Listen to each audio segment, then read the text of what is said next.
ሰላም ጤና ይስጥልን ተመልካቾቻችን ከአንከር ሚዲያ ዝግጅት ክፍል ያክብሮ ሰላምታችንን እናቀርባለን። በአማራ ክልል የህልውና ተጋድሎ ተጠናክሮ እየተካሄደ ይገኛል። የአብይ አህመድ አገዛዝ ከፍተኛ የተተኳሽና የሰራዊት እጥረት እንደገጠመው መረጃዎች ያመለክታሉ።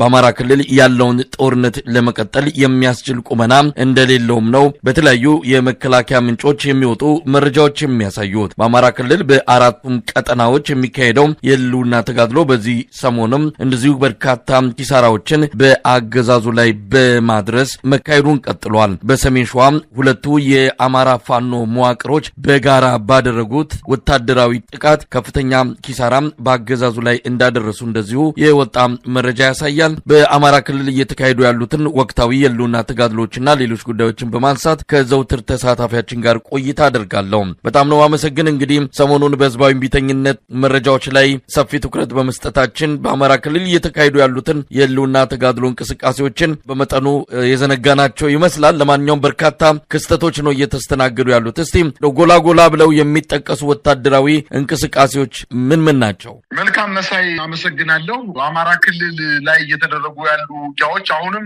በግለታቸው ጠብቀው እየተካሄዱ እንደሚገኙ ነው መረጃዎች የሚያመላክቱት። መንግስት ደግሞ ልክ እንደ ፍየል ቆዳ በጣም በብዙ ምስማር ተመቶ ከፍተኛ ውጥረት ደርሶበት ጭንቀት ላይ እንደሚገኝ ነው። በበርካታ አካባቢዎች ከእንቅርት ላይ ዶሮ ደግፍ ሆኖበት ወታደራዊ እንቅስቃሴው ከሰላማዊ አመፁ ወይም ከአድማው ጋር ተቀናጅቶ በጣም ከፍተኛ የሆነ ውጥረት ላይ እንደሚገኝ ነው መረጃዎች የሚያመለክቱት። የፋኖ ኃይሎች ደግሞ በአማራ ክልል በተለያዩ ግዛቶች አካባቢ ለመከላከያ ለማጥቃት በሄደበትም መከላከያ ምሽግ ባረገበትም አካባቢዎች ላይ እየዘለቁ እየሄዱ ከፍተኛ ጥቃት እየፈጸሙ ነው። እንዲሁ ለአብነት ያክል እንኳን በሰሜን ጎንደር በአገዛዙ ጥምር ጦርና በአማራ ፋኖ ብሔራዊ ኃይል በላይ ዘለቀ ዕዝ መካከል ለተከታታይ 3 እና 4 ቀናት ከባድ ትንቅንቅ እየተደረገ እንደሚገኝ ነው መረጃዎች እያመላከቱ የሚገኙት። ከ180 በላይ የአገዛዙ ጦር ኃይል ሙትና ቁስለኛ ማድረጉን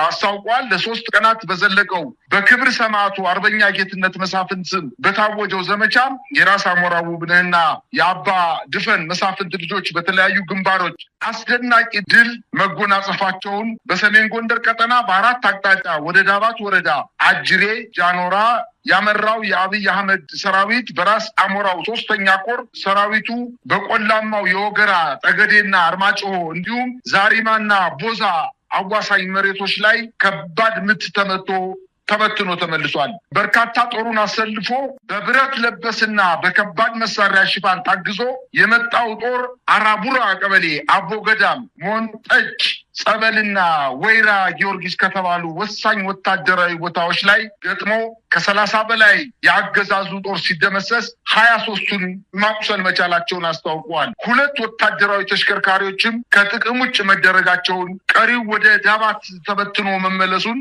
አስታውቀዋል። በደባርቅ አቅራቢያ ራይና በከባዱ የተመታው የአገዛዙ ኃይል ለጊዜው በውል ቁጥሩ ያልታወቀ ሰብአዊና ቁሳዊ ኪሳራ ደርሶበታል። መቋቋም ስላልቻለም ሸሽቶ ወደ ደባርቅ ከተማ መመለሱን አስታውቀዋል። አጅሬ ወንበርዬ ሚካኤል፣ አይፈረድ መድኃኔዓለምና ቻይና ካምፕና ተንስዬ በተሰኙ ልዩ ቦታዎች በተደረጉ ልህ አስጨራሽ ትንቅንቅ የአባ ድፈን መሳፍንት ልጆች የጌትነት መሳፍንት ወንድሞች በተሳተፉበትና በመሩት ውጊያ በአብይ አህመድ ሰራዊት ላይ ድምሰሳ መፈጸማቸውን አስታውቀዋል። አርበኛ ጌትነት መሳፍንት በወደቀበት አጅሬ ከ65 በላይ የአገዛዙ ጦር ሲደመሰስ ከ70 በላይ ቁስለኛ ማድረጋቸውን አስታውቀዋል። 3ኛ ቀኑን ያስቆጠረው የቀጠናው ፍልሚያ በድምሩ ከ180 በላይ የኦህዴድ የብልጽግና ሰራዊት ሙትና ቁስለኛ ማድረግ መቻላቸውን የዕዙ ህዝብ ግንኙነት አስታውቋል። በሌላ አቅጣጫ በሰሜን ወሎ ምስራቅ አማራ የሚኒሊክ ዕዝ ኮር 1 እና ኮር 2 እና የሚኒሊክ ዕዝ ልዩ ዘመቻ አህዶች በጥምረት ባደረጉት ተጋድሎ ራያ ግንባር ላይ ትልቅ ድል አስመዝግበዋል። የአገዛዙ ጦር የብልጽግና ሰራዊት በራያ ቆቦ በጮቤና ተኩለሽ ግንባሮች በበርካታ እግረኛ ሰራዊት አሰልፎ እንዲሁም በቅርቡ ባስገባቸው ቻይና ሰራሽ ኦራል ላይ በተጠመዱ 3 155 ሚሊ ሜትር መድፎችና ቢኤም እና ብረት ለበሶች እና ዙ-23 ታግዞ በተጠናቀቀው ተጋድሎ ከባድ ሰብአዊ ኪሳራ አስተናግዶ ወደ መጣበት መመለሱንም አስታውቀዋል።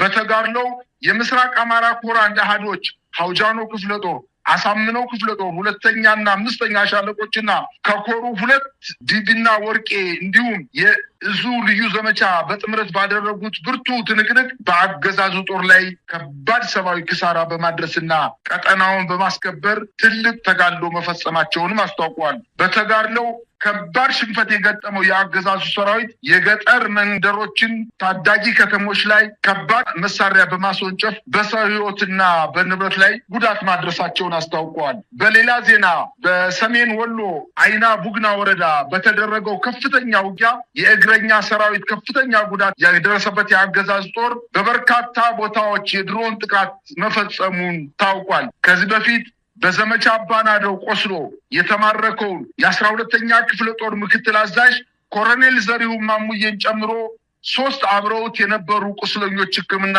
በሚያደርጉበት ማዕከል ላይ የድሮን ጥቃት በመፈጸም ገሏቸዋል።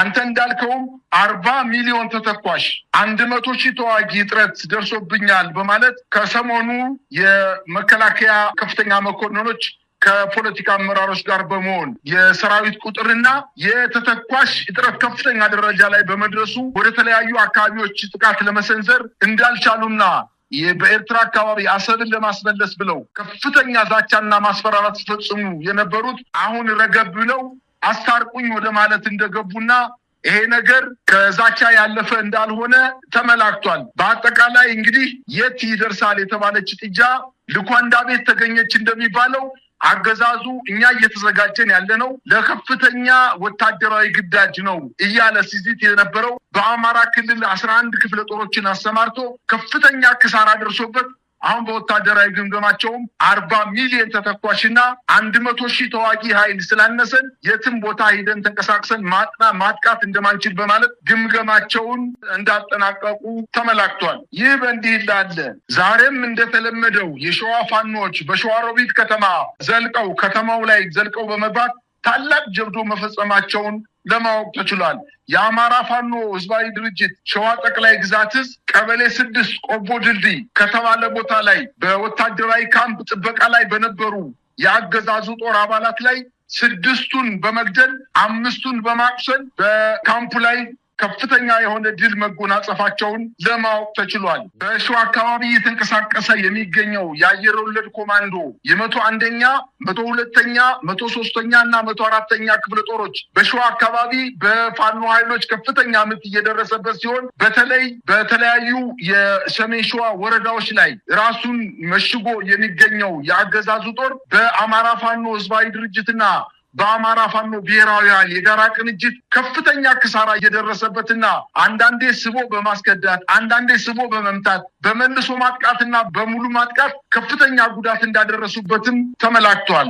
እንግዲህ በአማራ ክልል የሚካሄደው የህልውና ተጋድሎ አሁን በጠቀስካቸውና በሌሎችም በአካባቢዎች በተደረጉ ውጊያዎች መቀጠላቸው ነው። የሰሜን ሸዋው 2ቱ የአማራ ፋኖ መዋቅሮች በጋራ ያደረጉት ወታደራዊ ጥቃት ምናልባትም ወደ አንድነት ለማምራት የጀመሩትን ጉዞ የሚያጠናክር ነው። ያለቀለት የእርቅና ወደ አንድነት የመምጣት ጉዟቸው እንደዚህ ወደ መጨረሻው ምዕራፍ መጠጋቱን መረጃዎች ያሳያሉ። ቀደም ሲል ያነሳው ነገር አለ። በአማራ ክልል አገዛዙ ወታደራዊ ጥቃት ለመሰንዘር የሚያስችል ቁመና ላይ አይደለም ያለው። ዛሬ በሰሜን ሸዋ ፋኖቹ ድል አደረግን ባሉበት አካባቢ እኔም ድል አድርጌያለሁ ብሎ መግለጫ አውጥቷል። በፎቶም በማስረጃም በተለያዩ ማሳመኛ መንገዶች በማስረጃዎች የሚደገፍ አይደለም። እንደዚሁ ደረቅ የድል ዜና ነው ለደጋፊዎቹ ያስተላለፈ የሚገኘው። በአማራ ክልል ጦርነቱን ለመቀጠልም ላለመቀጠልም አብይ አህመድ ወታደራዊ ጄኔራሎች ከወዲሁ እየመከሩበት ያለ ሲሆን በተለይም ከፍተኛ የሆነ የተተኳሽ እጥረትና የወታደር የሰራዊት እጥረት እንደገጠማቸው እየተገለጸ ባለበት ሰዓት እንግዲህ የአማራ ፋኖች ጥቃት መጠናከሩ በአማራ ክልል የአብይ አህመድ ሰራዊት ቆይታ በጣም አጭር ሊሆን እንደሚችል ነው ከግምት በላይ መናገር የሚቻለው።